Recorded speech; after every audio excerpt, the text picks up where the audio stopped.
Good evening. Welcome to the City of Opa-locka virtual COVID-19 workshop. Madam Clerk. All right, let's go to the agenda. So first I want to thank everyone for joining us today for this workshop, COVID-19, the commission.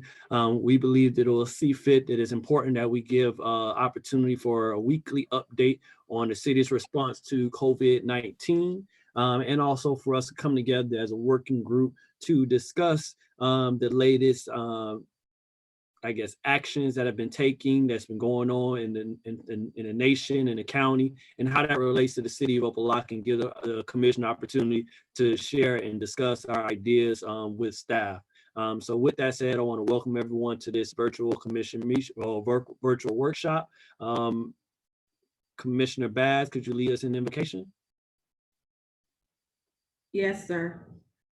Our Father who art in heaven, we thank you for this is a time, oh God, in our world, Father, that we have never experienced, God. But we ask you that you would give us wisdom, that you would give us revelations, Father God, and that you would help us, oh God, to govern accordingly. Bless us all as we try to do our very best. Bless our community. In Jesus' name, amen. Amen. All right. Commissioner Burke, could you lead us in the invocation? Yeah, unmute your mic. Mayor, you mean Pledge of Allegiance? Oh, sorry. I pledge of allegiance. Been too many meetings today, man. All right. Pledge of allegiance, Commissioner Burke. Thank you. I pledge of allegiance to the flag of the United States of America, to the republic for which it stands, one nation, under God, indivisible, with liberty and justice for all. All right. Madam Attorney, could you please state the rules and regulations that govern this meeting, and then followed by the clerk in terms of our public comment? Can we have a roll call first so I can see who's here? All right, Madam Clerk, roll call. Commissioner Bass, I'm here. Commissioner Burke, I'm here. Vice Mayor Davis, Here. Commissioner Kelly, Mayor Pygott. I'm here. It looks like Commissioner Kelly is joining us right now. Okay. Okay, got it. So you ready? Yes. So pursuant to Executive Order Number 2069, issued by the Office of Governor Ron DeSantis on March 20th, 2020, municipalities may conduct meetings of their governing boards without having a quorum of its members present physically or at any specific location, and utilizing communications media technologies such as telephonic or video conferencing as provided by Section 120.54(5)(b)(2) of Florida statutes. The members of the City Commission appearing remotely for this meeting are Vice Mayor Davis, Commissioner Bass, Commissioner Burke, Commissioner Kelly, and Mayor Pygott. Thank you very much, Madam Clerk. Could you please lay out the protocols for public comment and let us know if we have any public comments for today's workshop? Yes, so the public had the opportunity to submit their comment ahead of the meeting via email to publiccomments@opalockafl.gov.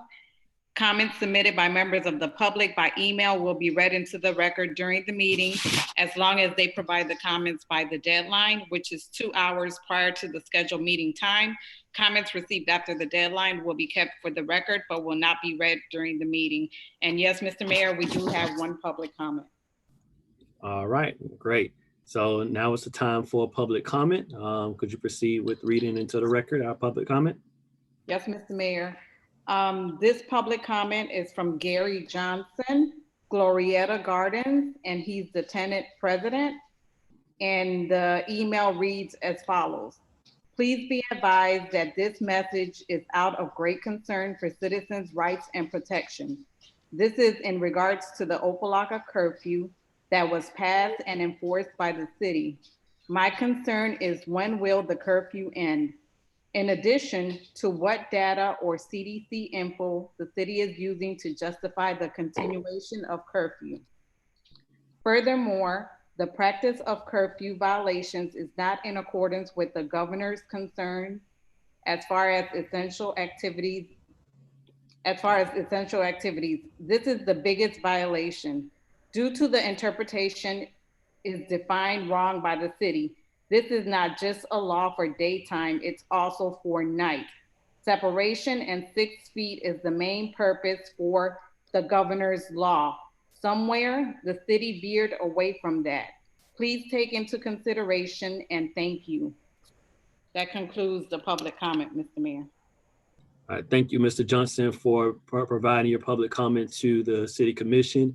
We will be discussing that as a part of this workshop today. So I want to thank you very much for taking the time to email your public comment, and I will encourage all residents to please utilize a public comment at opalockafl.gov to make sure your voices are heard so that we can address those concerns during this time.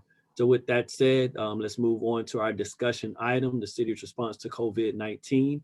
Mr. Manager, you have the floor. Thank you, Mr. Mayor. Good afternoon or good evening, everybody.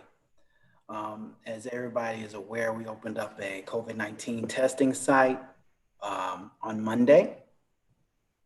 The soft opening was on Monday, and the regular opening was on Tuesday for our residents.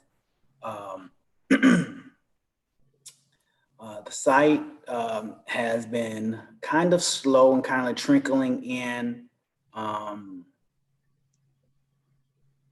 guess, testing. The average over the last daily average is about 80 to 90 individuals being tested. Of course, we know the daily allocation is 200. As you all are aware, this is a regional testing site. This is not just an Opa-locka testing site. But Opa-locka is investing a great deal of monies in the advertisement of the testing site in regards to signage and various other things. I have been in communication with the incident commander for the testing site on a daily basis. You know, as you know, the state and county is taking the blunt of the financial impact of, for the testing site. As of recent, a lot of issues that came about as far as testing sites in regards to logistics, fencing, advertising, and various other things was told, the incident commander was told to source those things locally. So the fence that was installed on the testing site was done based on the cost of the city, which is reimbursable through FEMA. Advertisement for the testing site is reimbursable through FEMA. The city has done that. Ms. Motkins will be giving a full report on as far as the advertisement of the site and what we're doing to kind of advertise the site more. We're working hand in hand in regards to dealing with the volume issue. As you all know, the largest volume of testing occurred at the onset of COVID-19. All testing sites are running into the same situation at this day and time as far as not meeting testing quotas, because the amount of testing sites have grown. So the demand has been reduced regionally. This includes the Hard Rock and various other testing sites that we have in the area. So we are looking at strategies to kind of get out the word locally within Opa-locka and attempt to get greater testing going on. As a side note, even employee testing is at an all-time low. We've offered employee testing on the soft opening on Monday, as well as on a daily basis. And even employee testing has been an issue where people are shy to take the COVID-19 testing. So I know there's been outreach done by some members of the commission in regards to getting members of the public to come out and do testing. I know there's been some resistance in regards to that, and those commission members want to speak on that, they can. So, you know, we're dealing with this in a regional way where people are just hesitant about doing testing. And I think the Opa-locka testing site is very unique because it's a walk-up testing site, which a lot of testing sites aren't walk-up testing sites, as well as walk-up. 80 testing slots are non-appointments, so people can walk up without appointments to do testing. So that's very unique indicators of our testing site. I think that information needs to be put out regionally, that our testing site does accept walk-ups. So individuals know they can, on a whim, come up to a testing site and do testing instead of scheduling an appointment 24 hours or 40 hours in advance. I tested on Monday. My test results came back in 24 hours. So the testing turnaround is quite quick with our testing site. I look forward to the testing results to come back just as quick. You know, that's what we're looking at. Now, I typically will go on and on, but I want to kind of break down the discussion in segments. So I'm kind of discussing testing.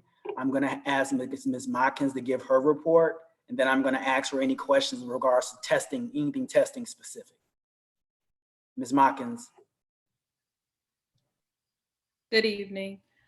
Everyone, I hope everyone is doing well and staying safe. I did want to go over the marketing and PR report as it relates to our launch testing site. Do I have the capability to screen share? Yes, you do.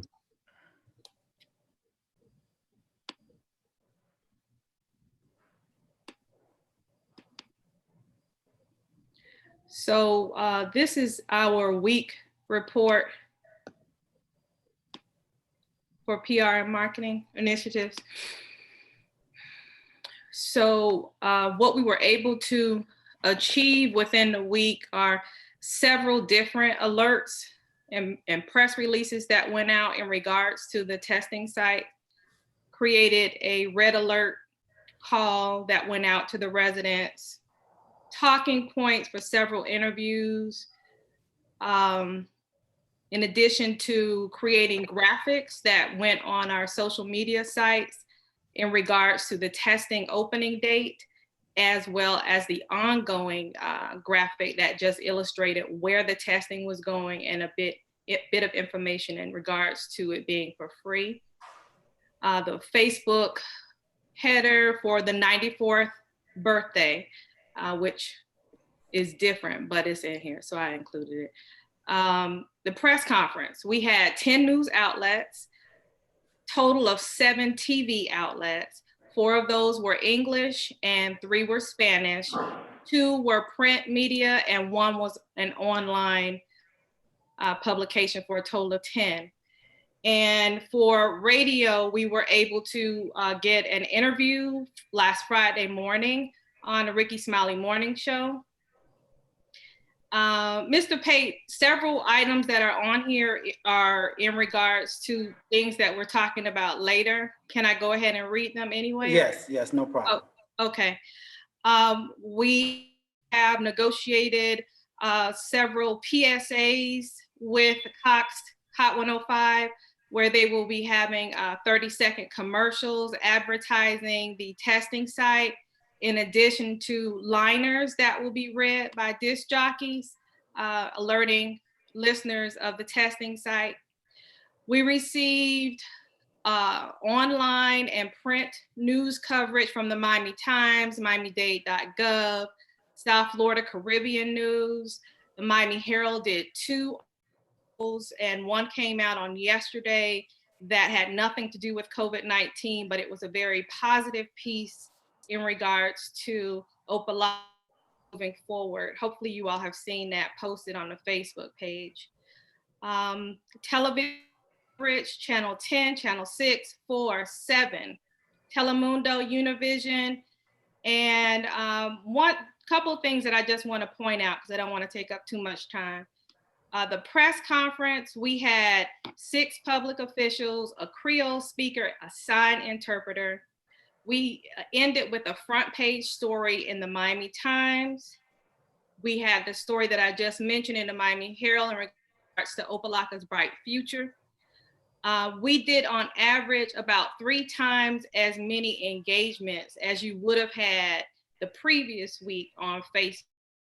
For example, that was probably about 9,000 more people who engaged and know about what is going on with the city of Opa-locka within 1 week. We were able to live stream on the City of Opa-locka Facebook page, And as far as earned media is concerned, we reached approximately 998 local TV viewers and a little over 500,000 online in the news coverage. And if you didn't see the Miami Times front page article, that is an example of what it looks like.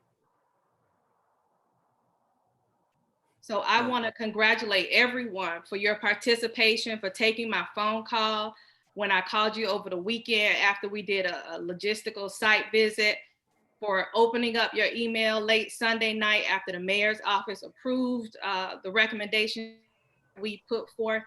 You all are to be commended, and your city is moving in the right direction. And as people are taking notice. Thank you, Ms. Watkins. Are there any comments from colleagues in regards to testing PR? Mr. Mayor, Vice Mayor Davis. just want to say thank you, Ms. Watkins. Definitely stepping in and filling this, kind of immediate need. PR has been a concern of the city for quite some time. I, for one, have always, championed good PR and just kind of telling our story and that kind of narrative that exists. Oftentimes the greater Miami-Dade community or South Florida community doesn't get the opportunity to hear our kind of great stories and, the good things that happen here in our city. So, thank you for coming on board and highlighting that and, helping us to, tell that greater kind of narrative. Thank you. We aim to serve. All right, anyone else? Mr. Mayor, Commissioner Burke. I just wanted to say, I would like to thank Ms. Watkins as well, but she's gonna have her work cut out for the apartments. After we got through feeding on Tuesday, I know some people back there. I took it upon myself to go back there and inform them that we now have a testing site, and oh, they were so rude. They were so rude. So maybe Ms. Watkins, with her expertise, maybe she can get to them.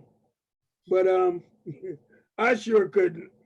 I was so disappointed when I left from over there, man. It's we're laughing, but it's sad. But maybe with her expertise, she can get through to them. And I wish you all the luck in the world. Thank you. Mayor, if I may. Ms. Watkins. Yes, Commissioner Burke, we have come up with a very unique marketing strategy to try to reach those residents that you are speaking of. And we look forward to going over the information with Mr. Pate tomorrow and get his approval and then be able to present that strategy. Thank you. Thank you, sir. Okay. Anyone else? Okay.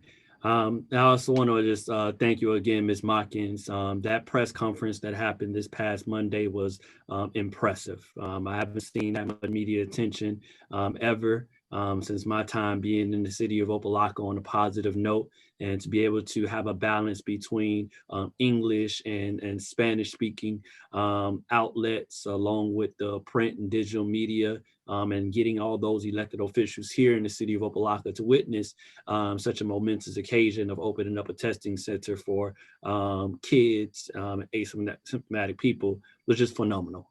So thank you for your support, for giving me the opportunity to be prepared for that, because that was an experience, and I value your guidance in being able to assist in doing that. I also just want to say to my colleagues and also to the public, there are some very serious challenges with the communicating to our residents the importance of testing and getting over the way the test is conducted. I know a lot of people, when they see how the test is conducted, they're just like, no, And that's something that we have to overcome. And I hear you, Commissioner Burke, loud and clear.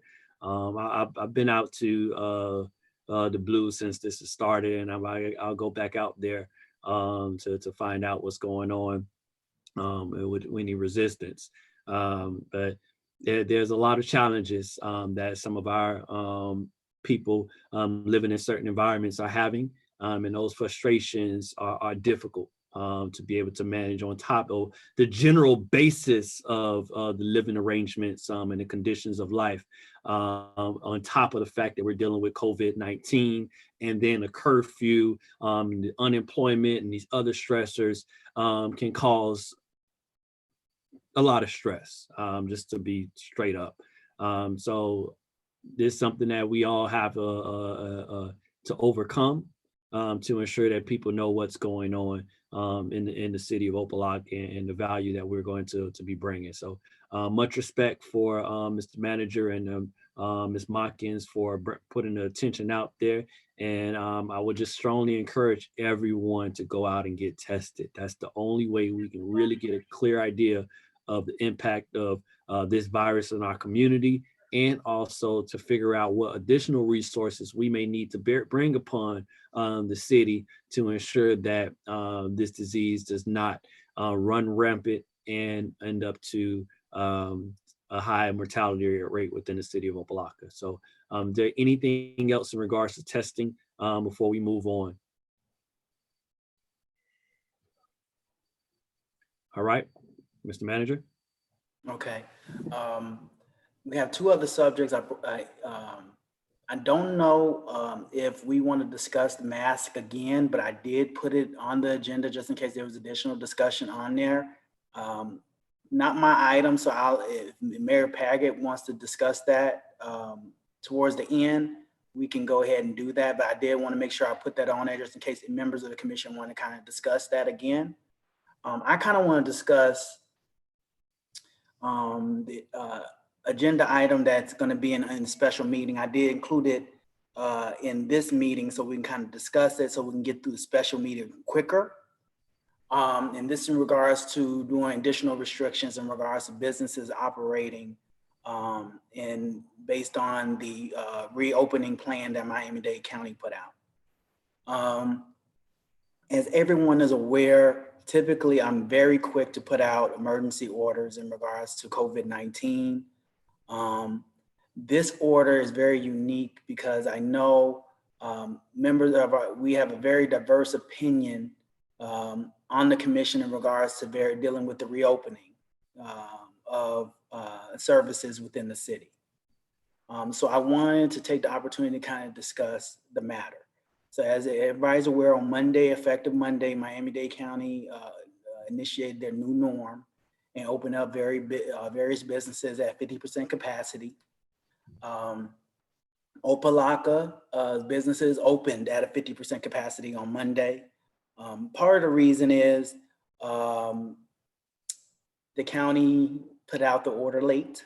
They put out the order like on Friday evening, which didn't give a lot of municipalities to the jump to either call a special meeting, call emergency meetings, or kind of evaluate the order in general.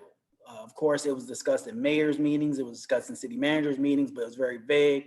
The county had a very, very small pool of individuals that they discussed the new norm plan with. I will tell you, as a city manager, I was a little bit taken aback in regards to how this was kind of put out. There were select city managers that were picked to be on the committee based on the mayor's office. Of course, you had the Miami-Dade League of Cities that had certain members that were on the panel, but it did not represent the full diverse nature of the Miami-Dade County. And even these individuals provided limited information in regards to the reopening plan and how it would look, even to the point where previous emergency orders that were issued by the county was typically shared with the Miami-Dade League of Cities and the City Managers Order Association and the Mayor's Association well in advance of those orders being put out. But the new normal initiative, that order, the county was very resistant in sharing that order with the municipalities prior to it being implemented. And ironically, the order was signed in the evening time of Friday, and copies not issued to the cities. And I did forward that to the commission so they could see the time note of when I received it. It was received late after 8 p.m. at night on Friday.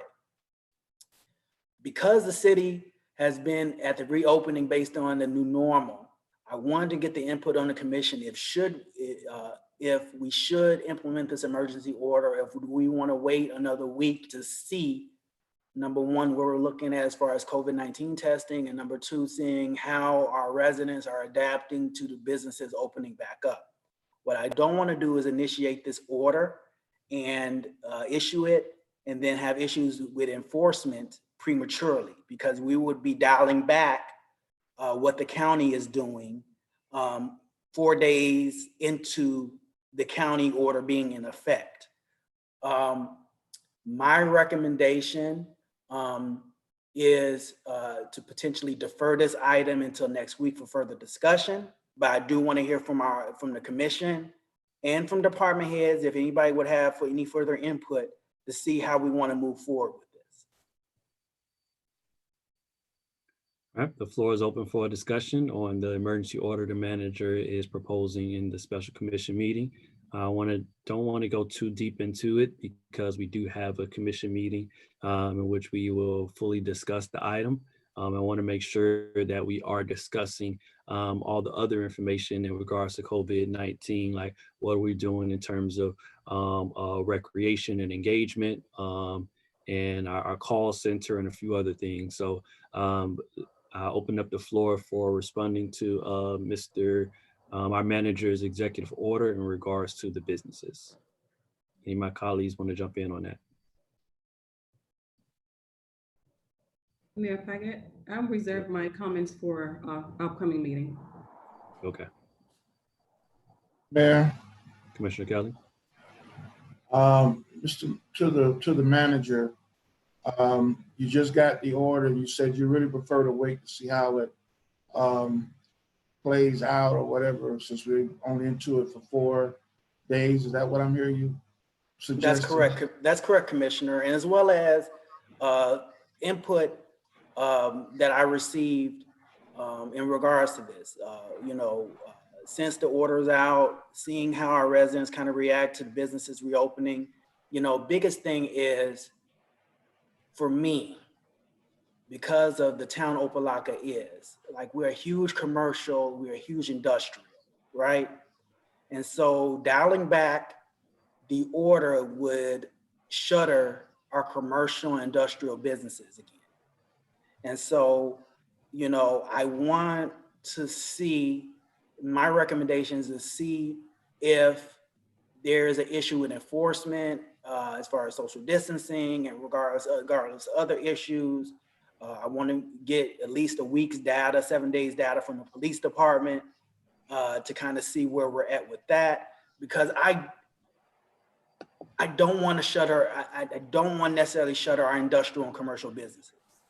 I understand that. Okay, well, my concerns really go towards the items on agenda 2, but I would like to hear, as a part of the COVID-19 discussion, from the financial side, what's going on, the costs we have incurred. I know we've incurred a little cost from the testing, you said, with fencing, et cetera, but I really want to hear more about that along with the mask. I know you mentioned that earlier.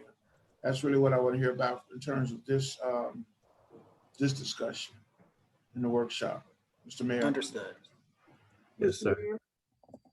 Commissioner Burt? Mr. Manager, am I understanding, you're saying that you would like for us to hold opposition closed for another week to see what's going to happen with the county before we take action? Is that what I'm understanding?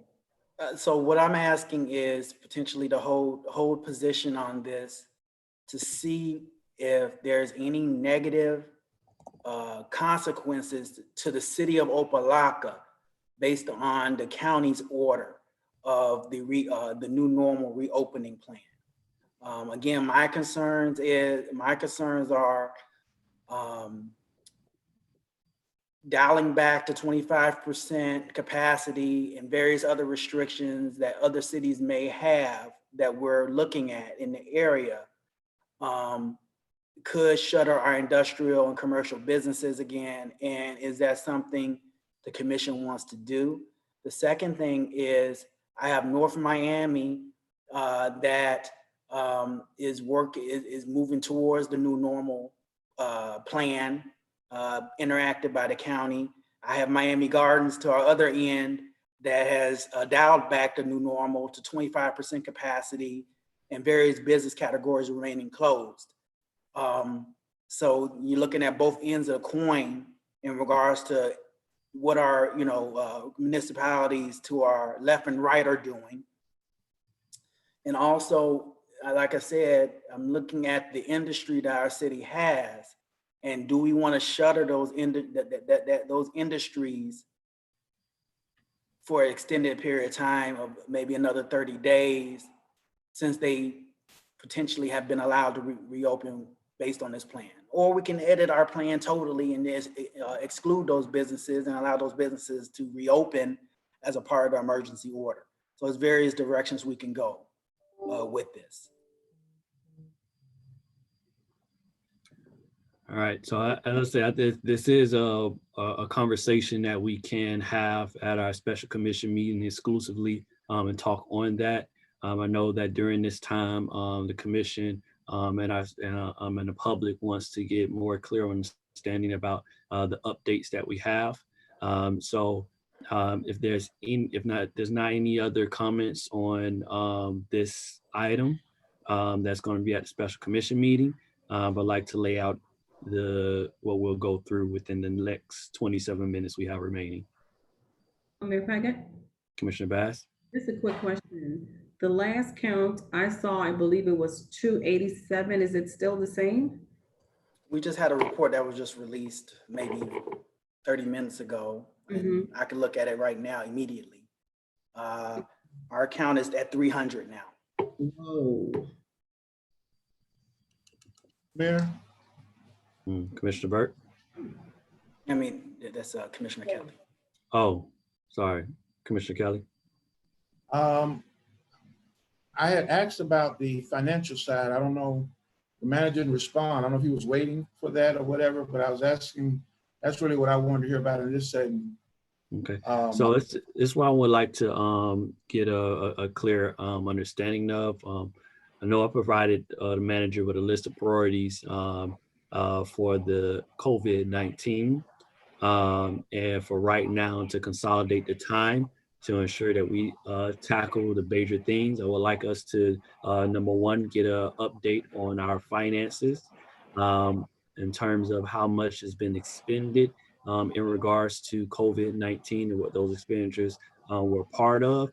And then two, where are we with the financial picture of the city and the available funds that we have to tackle this, so that we can figure out what are the priorities we want to focus on in regards to COVID-19 and the cost of those. So I wanted let's go through that. I know we just established in our last meeting, we passed legislation to create new technology that will step up our ability to create a call center and also work from home type of calling and directing. And we'd love to get an update on where we are with that. In the past, the commission asked for a report on our parks and the facilities. And now that we are dealing with COVID-19, we got to figure out what are we doing in regards to recreation and engaging our residents, whether it be events, online events, and how we're shifting our parks. And then we also have this mask ordinance that we were discussing. I think at the last meeting, we talked through all of the changes we wanted to make. We was waiting for the actual commission meeting to actually put in place those changes. And then the last part was enforcement.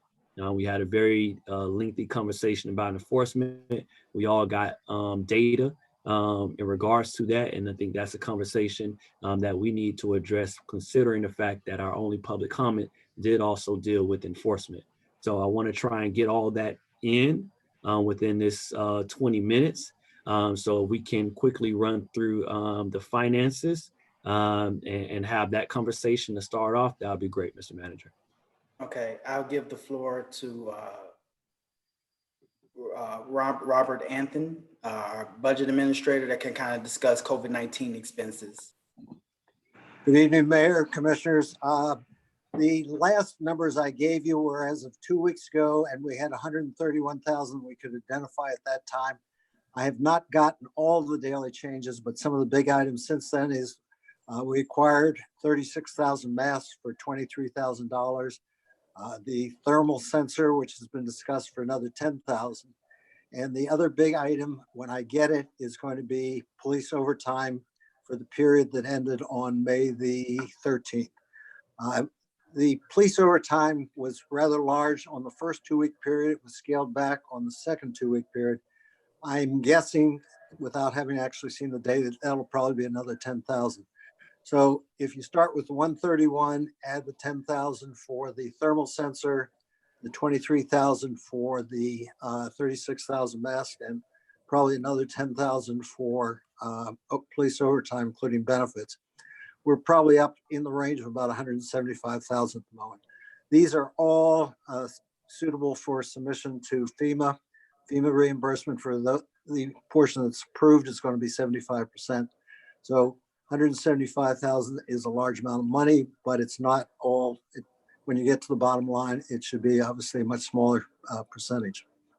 So that's the information I have at the moment on program to date expenditures on COVID-19. Thank you. Jerry Lazar would have like to provide some additional information on overtime as far as payroll figures. Yes, good evening, everyone. Thank you, Mr. Anthony, for that input. So I was able to connect with payroll earlier today, and some of the numbers that we're getting right now are the estimates for the staggered shifts that we had when before we shut down the city. The total estimates are $177,769.10.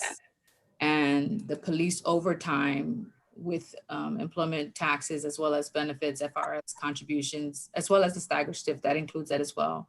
The police overtime is $75,618.05. So in total, between March 27th and about mid-April, we have about $253,387.15 just in terms of employment costs, personnel costs related to COVID-19. Again, the first portion was for the staggered shifts, and then the second piece is related to the overtime, specifically for the police force. So that's the updated numbers that I have from payroll. All right, thank you, Ms. Lazier. Right, any questions about the finances? Commissioner Kelly? Yeah, Mr. Manager, please make sure that we get all of this in writing. I couldn't catch all those numbers that quick. And since we're on the time frame, I don't want to hold it up. Make sure you get that in writing. Some of these numbers that she's giving and he's giving, I'm quite sure they may add up in the next year. So please make sure we get that. No problem, Commissioner Kelly. We'll make sure you have that in writing by Monday. All right, and Commissioner Kelly, you may want to log back off and log on. Your mic was a little muddled, and then we were able to hear you, but it was a little difficult to hear you. I know the manager had that issue, and when he logged off and logged on, it corrected the problem. All right. Any other questions on the finances? All right. Mayor, it's Bob. Can I weigh in just a quick point? The staggered time is not incremental expense to the city. It may be lost productivity. It will not be reimbursable by FEMA. So it's a number that, yeah, we lost productivity, but it's not incremental expense. So just to put that in perspective. All All right. And I know that our finances is a critical aspect to the city. We are still dealing with a financial crisis. And while we have made significant strides, kudos to Ms. Lazier and her team for really pulling the city forward and getting these audits done. Literally getting 4 audits done within 18 months is newsworthy. And as you can, if anyone read that article from the Miami Herald, it was very clear about the major accomplishment that this administration has had in getting our finances together. And Ms. Lazier has literally spearheaded that effort. And that's probably the biggest accomplishment. That is the biggest accomplishment of the city since this financial crisis. So much respect, Ms. Lazier, for staying on top of that, and also to Bob to really getting this clear picture of those numbers. So we want to make sure that as a city that's in financial crisis, that's also dealing with the international pandemic that will affect our revenues, that we are very conservative with how we're spending funds and managing those funds during this time. So look forward to seeing those reports by the numbers. Anything else before we move on? All right, really quickly, can we get a update on the call center and calling infrastructure and also the recreation engagement? So I'll give IT the floor, Mr. Rodriguez, in regards to the calling capabilities and initiating a call center. I will tell you, this is one of the couple items that I would probably be putting in Ms. Motkin's wheelhouse as far as assistance in regards to establishing a call center and trying to kind of figure out the logistics of that along with our staff. But I'll let Nelson kind of break down where we're at in regards to the system upgrades. Good evening, Mr. Mayor, Commission. We have done everything we possibly can to be prepared for the call center as far as preparing our network for the technical aspects of the system. Unfortunately, we are still waiting for the state to approve the resolutions so we can go ahead and proceed with the procurement. Although it was a piggyback and it is budgeted, we have to wait for their approval to go ahead and engage with our project manager to begin the rollout. But I can assure you that we've done all the planning, the pre-planning to make this as quick as possible and get it rolled out. Thank you. Any questions on that? All right, recreation. I'll let Mr. Brown give a report on recreation, kind of speak on what we're looking at as far as summer camps. Now, as a caveat to summer camps, we're still waiting on direction from the county in regards to a summer camp protocol, but we have been productive enough to have a summer camp plan in place. So once the county kind of pulls the trigger on that, making determination if we'll have services for our youth for the summer. I'll let Mr. Brown speak on that. I'll let him speak on our seniors, and I'll let him speak on recreation in general and kind of how we're looking there. And part of that piece, Mayor, is making a determination when we're going to open up our parks as far as our recreation areas, not outdoor areas in our recreational buildings as well. So I'd like the commission to chime in on that if they're like now, or we can make it into another subject next week, but I'll let Mr. Brown continue. Good evening, everyone. In reference to the summer program, we're in the phase 1 of that, making preparation with our summer program. The great thing about the summer program with the city is the 2-story buildings that we have. It helped us with our social distance with our kids. We did a mock setup at Shabundi Park and reference number of kids that we can have in that facility and have it as a safe haven as well to the community. And we came up with a number around about 45 kids that could be productive in the space that's required for us to provide services in this community. And we came up with a number of 30 youth at Siegel Park, and that's by utilizing upstairs and downstairs. With that situation, we would have to, for instance, with a 6-foot table, we would have to have a number of 2 kids, only 2 kids to a table with the 6 feet distance, and we would have to have some type of glass or plastic divider on that table. So we're looking at the the seriousness of the virus itself. I had the opportunity to do a walkthrough with our partnership with Team Up We're Bound.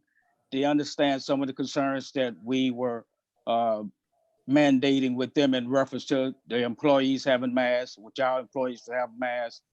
Registration is being taken on the outside, not the inside. Kids would enter on one side of the facility in their location, where other kids would enter on the other side on their location. So what we're trying to eliminate is the cross-reference of kids. The only concern I got with the summer program right now, I've been watching research that's been going on. There are some concerns with restrooms. In the restroom areas, they're saying now that hand blower machines can also circulate the virus if it happens to get into the facility. They're saying flushing the toilet can do that as well. So those are some of the things that I'm concerned about. With the partnership with Team Up Bound, we're going to need chemicals. I think they should be responsible as well for chemicals to be purchased and utilized, maintaining, hourly maintaining and cleaning up the facility. Opa-locka staff would do it at Siegel Park as well. So we're looking at about 60 kids, 60 or 80 kids because of the distance that we should serve in these facilities. So these are numbers that we're throwing out. We don't actually know what's the final count going to be, because this is a plan we're putting together and we'll present it to the commissioners, and then we'll take your guidance and leadership from that. Now, in reference to our seniors program, we would not pick up our seniors on the level that we did in the past. We will space them on the bus for service. We may pick up 10 at a time. We'll service 10 at a time, different days, and we will pursue doing our activities that we have been doing with them as well. So we're still trying to iron out some of the things that we can do. We don't want to do a lot of travel with the seniors. We don't, where we won't be doing that much. We'll be doing in-house activities for the seniors. We won't be traveling around with our seniors because of the virus as well. So it's a lot of things we're trying to do. We should have our plan and action finalized by next week. Any question with Mr. Brown? And I want to try and get this as quick as possible because we need to talk about enforcement. Mayor Paget? Commissioner Bass. Quickly to Mr. Brown, you mentioned that hopefully we'll be able to service between 60 to 80 students tentatively. My thing is, in order to facilitate that amount of kids, what would be a ratio? It's 10 kids to one staff. So in other words, actually it's 9 kids to one staff or one employee. So it's a total of 10 in a group. Mm-hmm. And you can have 10 kids in one location. And what we did, we set up 10 units in one location, and we came up with the number of 55 kids at Chabundi. And then we set up a mock setting over at Siegel, which we can do 30 kids. So by dividing the rooms up, you can only, regardless of the size of the room, you can only put 10 kids in it, and they cannot interaction. You cannot bring another group of kids in to cross over with another group. So what we do, we will have different outlets for them to come in and out, and that's what actually set our numbers to a low standard because of the safety factors. And so that is going to be 6 feet apart? Yes. Okay, all right, thank you. Mr. Mayor? Mr. Kelly? I want to suggest that Parks and Rec be at the top of the forefront next week, because I have way too many questions and concerns to deal with in this short period of time. So I don't even want to get started because I have a whole lot of questions and concerns about that. So I want to just suggest to you and the manager, or who else putting the schedule, agenda, make that the top priority next week, because I don't think we're going to be opening up parks by next week anyway. So let's make that the top and deal with that, because I didn't hear much about viral or online stuff or anything like that. I'm quite sure there might be some discussion about that. So that's all I want to say. Put that at the top of the agenda and devote at least 20 minutes to it next week. Thank you, sir. All right, anyone else? Mr. Mayor, may I? Madam Clerk, can you note that for our discussion for next week so we can add that or try to add that as a subsection? Yes, Mr. Manager. Thank you. So yes, I concur with you, Commissioner Kelly. We will definitely make sure that we discuss parks and recreation in much more detail due to the timeliness of having this special commission meeting. They got to start at 6:30. We want to make sure that we go into those details. As just hearing Mr. Brown and where we are with the Parks and Rec, I am extremely hesitant about moving forward in any other in direction. With the fact that even schools haven't figured this out yet. So I want to make sure that we are abiding by the best guidance that is coming down locally from our experts and following the guidelines of those institutions. So I look forward to seeing that report. And ideally we can see it and we'll also get those regulations in writing before the meeting so that we can review and be prepared for that, along with layouts of your plan, how the building would be laid out, and how does that align or not align with the guidance from Miami-Dade Public Schools and the county in regards to opening up inner spaces for children. I know there are some guidelines that deal with daycares that we may be able to leverage and use, but I want to be clear what those are, and so the public is also very clear and confident about sending their children to the city Correct. of Opa-locka during this time. So I agree. with that, let's move on. The mask ordinance, is there any comments on the mask ordinance outside of what we discussed? Because I know we got to have a meeting and we can discuss it briefly at our upcoming commission meeting. We'll make that a part of our report. But it won't be voted upon until the commission meeting after next. So we still have some time. Mr. Mayor, may I? I actually had the clerk advertise a mass ordinance to be passed at a special commission meeting next Thursday to kind of expedite it, because I know there were some concerns about with the commission as far as waiting an additional 2 weeks to kind of get the mass ordinance passed. So Mr. Manager? Let's pause on that because I don't think that actually. Go ahead, Ms. Flores. Actually, it's not next Thursday. It's June 4th. That was the soonest that we can actually, because we had to meet the 10-day public hearing notice requirement. So, and it's already been submitted. So it's scheduled to be in the newspaper on Sunday, and the special meeting will be held on June 4th. So I stand corrected. I stand corrected. All right. So then we will have to add at this point. Thank you.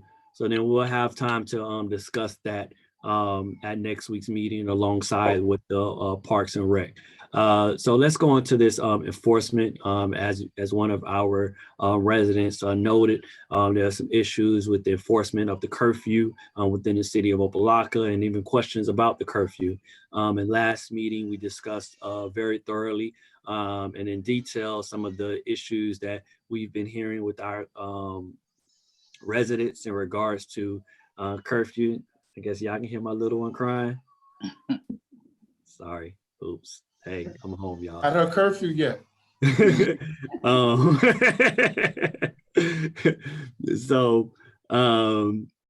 Yeah, so we had some issues, and one of the key takeaways that we asked about at the end was a sticking point about enforcement.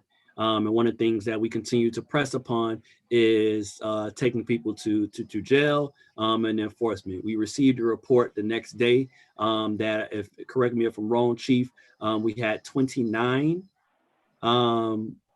arrests and only 4 notices to appear. And I communicated my concerns to the manager in regards to that imbalance, especially with the fact that, as the chief mentioned last time, they take people to the jails and many of the people are actually gone before the actual officers. And it just don't make sense to do that. So I am very concerned about our low number of notices to appear and our high number of arrests in that proportion, and also compared to other cities in the area. So I want to give the commission, if you have any quick points, and then I'm gonna give the chief, or you want the chief to go, like how, what? Let the chief go first. Let the chief go, Mr. Mayor. All right, go ahead, chief. Good evening, Mayor and Commission. Well, since last week, we have had no COVID curfew arrests or promise to appears or promise to appear arrest. We've only had one business closed this week, which was a failure to for face covering, and it was a gas station. But outside of that, all businesses that we've come in contact with and our residents have all been in compliance. So this week, I'm here to say we haven't had any COVID curfew or arrests and had any issues with social distancing or businesses not in compliance, with the exception of one business from this week, from last Saturday to current. My colleagues, Mr. Mayor. Commissioner Go Kelly. ahead. Yeah, Chief, I really appreciate your comments, but I beg, well, you didn't arrest anybody, and I'm not really for arresting folks. But I am really amazed that you didn't do any warnings or citation to appear, whatever that terminology, because you still had issues out there this past week, and not just the apartment complexes, on streets with gatherings, et cetera. So I'm concerned that maybe, well, you know what, to the manager, maybe Mr. Manager, the way the commission kind of was concerned about the arrest, that you all just went from one extreme to the other. And that concerns me, because I still got calls about, curfew, social distancing. And I know what the commission was trying to get to, not arresting, but issuing those notice to appear or some other form of corrective action. But to me, we went from one extreme to the other. And I know we pressed for time. I'm really challenged on that. And I'll just leave it at that, because I saw the same thing, 29, and you only had a couple of appear. And I'm like, now you go from that to nothing. And I'm still getting complaints from residents about folks in stores with no mask and businesses and allowing it. So Mr. Mayor, my colleagues, I'm still challenged on that. I know we pressed for time, so I'm going to leave it at that, but that needs to be back on the agenda again next week too. Thank you, Mr. Mayor. All right. Vice Mayor, remember, we still have the public comment that Mr. Johnson laid out in terms of the curfew. So yes, Mr. Mayor, I would like to reserve my time to have the manager provide a response to the public comment that was sent. All right. Anyone else before we get to the manager and his response? All right, Mr. Manager. So my response remains as it was last week. I have not directed the police department not to do enforcement at all. I'm still for full enforcement, even if it's the promise to appear route. I will speak to the chief directly tomorrow in regards to enforcement in general to see what occurred between last week and this week. But my stance remains the same and will always remain the same. My only difference of opinion is if it's the officer's discretion, it's the officer's discretion to issue a promise to appear compared to arrest. The manager's office nor the chief cannot direct his officers to do one or the other. It is an officer discretionary manner. We can suggest that promise to appears are issued, but at the end of the day, it's that officer and their supervisor's determination of how they handle that individual and that individual violation. And that'll be my comments on that subject. Vice Mayor Davis. Thank you, Mr. Mayor. I won't dig too deep on this, other than, we need to relook at this thing, and I don't know if it's enforcement or it appears not to be a policy problem, something on the enforcement side. So I look forward to the manager getting with the chief and providing a response to the commission. Thank you. All right. We're going to close out. Commissioner Kelly, very quickly, because we got 1 minute. No, it's okay. I'll wait for the meeting. I'll bring it up in the meeting. Thank you. All right. So I want to thank everyone for being a part of this COVID-19 workshop. We want to make sure that each week we have this time due to the fact we have a special commission meeting at 6:30. We have to close this conversation out, but usually we like to make sure we have time to address all the concerns in regards to the public comment and also enforcement and statuses throughout the city of Opa-locka. So please continue to check with us. We will do this again next week, Thursday. If you have any comments, please share that with the commission. You can email us and reach out to our office to give us those thoughts, and we'll be sure to bring them up during this time that we have available. We also have a commission meeting coming up this coming Wednesday at 7 o'clock. So please put your public comments there, and that gives us another opportunity to address and bring up these things that are here. So we are here and available, and I want to thank everybody for being here today and listen shortly as we start up our special commission meeting.